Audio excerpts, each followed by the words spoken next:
Hello there guys, it's chapter 19, the rise and reform of industrial cities. We'll talk about urban technology, political machines and what that means. We'll look at the social illness in society and then finish it up with urban entertainment. So as you see in this particular graph, between the 1870s and 1920, more people left the country, the rural area, and more people came into the city, the urban area.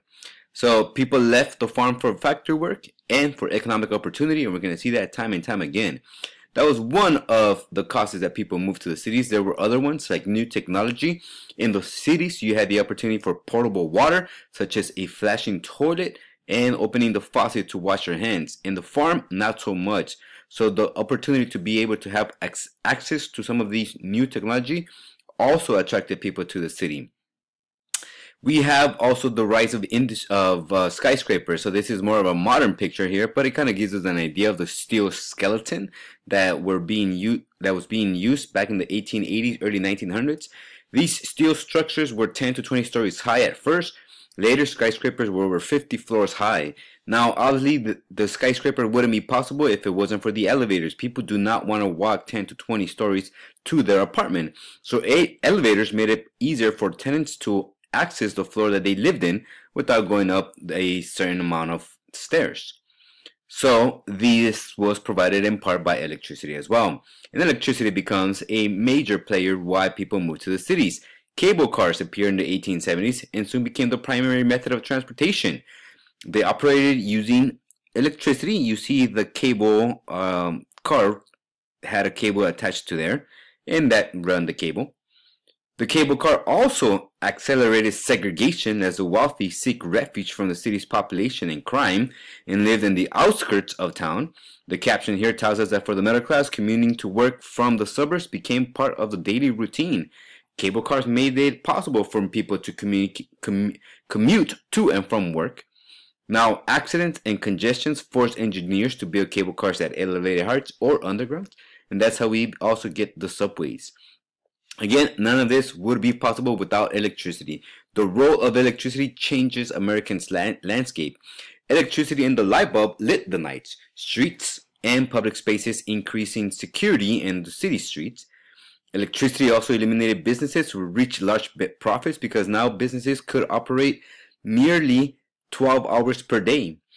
The Chicago's Fair, World's Fair in 1893, had many innovations that were exhibited there, and electricity was one of them. This was the first time with a large area was lit using electricity. People also from all over the world now wanted all these new inventions, and so inventors and private businesses became wealthy because of the Chicago's World's Fair in 1893. It was the Chicago's World's Fair was celebrating Columbus's 400th year of quote discovery unquote of America, so it also becomes known as the Columbian's World Fair, which took place in Chicago. Now, to manage the cities, we have politicians that become known as political machines or bosses. Political machines were local politicians who provided services in exchange for vote and support. And so that's what we see here in this first bubble. Provided jobs and services mainly to the poor. The poor, in turn, and many of these were immigrants, but not all. So the poor and immigrants voted for the boss because the boss was providing them with services. Services such as healthcare, housing, water, gas, electricity, and parks for recreation. Now, political machines or political bosses also pocketed money for the services. So they provided jobs for a private company, and that private company might charge a certain rate. The boss would then pocket some of that money. However, political bosses did see the end of their range pretty quick. They were too weak to handle large issues such as health issues and fires, which we'll talk about a little bit more in the next few slides. But a particular example of a political boss is William Tweed of New York. He becomes known as Boss Tweed. For example, he asked for $10 million to build New York City's courthouse. The actual construction of the courthouse cost only $3 million, so he pocketed the remaining $10 million. The reason he was able to do that was because of this. He provided special privileges to companies. He provided services to the poor. And so everybody felt that the boss was providing something good for the people. In exchange, they kept him in power. Now, politicians obviously were corrupt, and some people wanted them out of office, and William T. was one of them. He eventually was incarcerated and died in jail. Now, as more and more people flooded the cities, there was new ways to be able to provide for housing for them. To provide housing for a growing population in the city, landlords built tenements. Buildings that housed dozens of families in cramped, airless apartments became known as tenements or the dumbbell because of the shape. Now notice this is just the floor plan for one floor. You have from the inside out the toilets here, which was shared by everybody. 1 and 2 bedrooms on this apartment with the kitchen and the parlor at the very end. This is another apartment here. And then this one has only 1 bedroom, a kitchen, and a parlor. So there was very little air coming in, and so it was very suffocating in there. There was very little sunlight as well. And it was a horrible living condition. This is, again, just the first floor. Now imagine this built 10, 20 floors high. It provided for horrible living conditions in here. Next, an example. Jacob Riis, he published a book called How the Other Half Lives, where he exposed the unlivable conditions of tenements in New York City. He went around and took pictures of these tenements and the people that live in these tenements and then exposed them to the public. Here you have 1, 2, 3, 4, 5, a family of 6. This is the kitchen, this is the dining room, and it's also their apartment, or sorry, their bedroom, and most likely also where they work. And you see it's pretty poorly lit and pretty horrible living conditions. Here's another example of tenement housing. That's 1 guy, 2, there's 2 guys here, 3, 4, 5, and then the feet of these guys, 6 people living here, very cramped. There's the oven as well. Everything just crowded, very, very horrible. And so because he exposed all these, people took notice of it and they began to call for change. Now, there was many other problems with cities. Garbage was not collected on a weekly basis, so diseases like typhoid and cholera spread. And so cities needed to come up with these ideas to be able to pick up all this garbage from all these hundreds and thousands of people millions of people that are now living in the cities, and city governments were not prepared for those. Other things that were appalling to city dwellers was the food that they ate. A lot of times the food was horrible, it was poisonous. Food went bad, and children were one of the most vulnerable victims of these diseases. This political cartoon shows us children eating bad vegetables. There are also tainted meat and fish. Just bad food. So reformers call for actions to improve the housings and the conditions in the cities. These reformers actually become known as progressives, and that becomes known as the progressive era. Reformers knew that they wanted to limit the spread of diseases and improve the sales of food, but political machines were ineffective. So they asked for state and federal governments to intervene to help the country with these issues. And another example of just how bad things were: children's play on piles of garbages. They were breathing toxic air. Here, a dead animal on the street, and nobody is there to pick it up. And the water that's probably been there for a while, that is a haven for many diseases. So that kind of gives an example of what people in the cities lived. And some of the people that moved there, again, were from the farm. But other people that moved there were immigrants. Again, we see the chart here from 1865 to 1915, 50 years. And we see the immigrations and how it sparks up and then it drops by the time World War I comes around. So this is, again, the second wave of immigrants. They arrive by the thousands in search of jobs. They settle in cities where they reap some benefits offered by political machines like jobs and housing, but also experiences the hardships of city life as the ones we just expressed, including tenement housing and spoiled meat. Another difficulties that immigrants faced was anti-immigration feelings. This political cartoon shows us anti-Chinese sentiment and the fear of what becomes known as the yellow peril. The fear that yellow people, the people from Asia, are going to take over American jobs.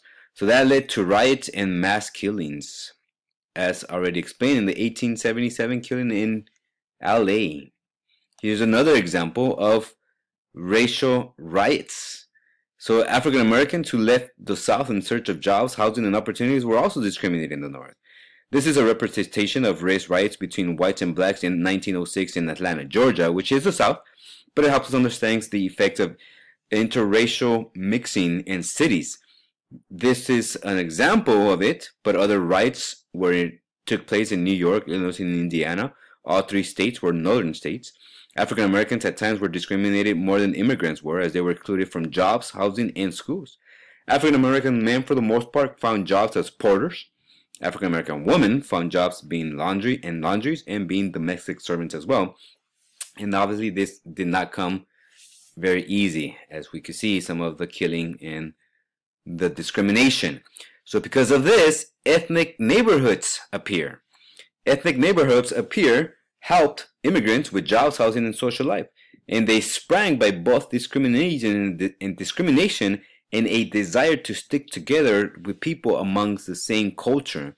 And because of this, they're also able to preserve their culture. So in this particular map, the purple represents the Hungarians that were living together. The yellow represents the Russians living together. The Galicians in between there as well. And the Romanians will be here, and then interracial mixing here. So this is Lower East Side Manhattan. And you see these ethnic neighborhoods that sprang because of the discrimination that different ethnicities experience. And so they wanted to feel protected, and they wanted to feel wanted as well in their neighborhoods.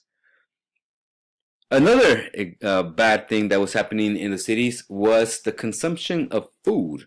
Upton Sinclair was a journalist who wrote the book The Jungle. In the book, he exposed the appalling conditions in Chicago's meatpacking plants. He wrote that rotten meat, rats, dirt, and rope were all canned, and that canned food was then shipped and sold to consumers. And the consumers, as you could see this poster by a movie later on, said that it was the meat that caused her to be sick. Because of this report, meat consumption actually decreased, and meat industry started to lose a lot of money. So, because of the jungle in particular, Congress eventually passes the Pure Food and Drug Act, otherwise known as the FDA, which still exists today, to certify that food was safe to consume.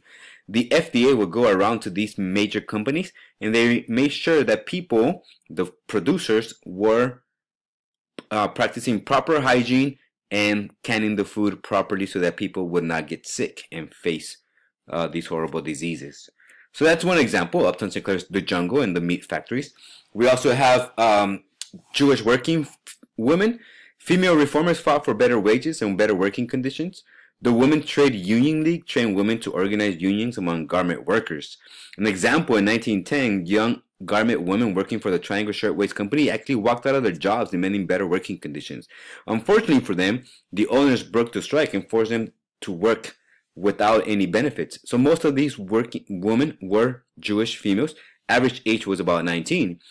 Now, the Triangle Shirtwaist Company strike that took place in 1910 failed. And because of that, it led to major devastating results. A year later, on March 25, 1911, a fire spread to the 3 floors used by the company in the New York skyscrapers. To prevent theft, the owners had locked the exit doors, and the women, who averaged 19, were trapped when the fire started. The elevator failed because of the fire, so as a result, some women jumped to their death, as you could see here. Others were consumed by the fires, as you could see here. Inside, there was an inferno. Nothing was left of the company, those 3 floors. Firefighters were unable to reach the girls because their ladders only reached to the 6th floor, and they were working the 8th, 9th, and 10th floor. Here's another example of some of the girls who jumped to their death and some of the policemen looking up.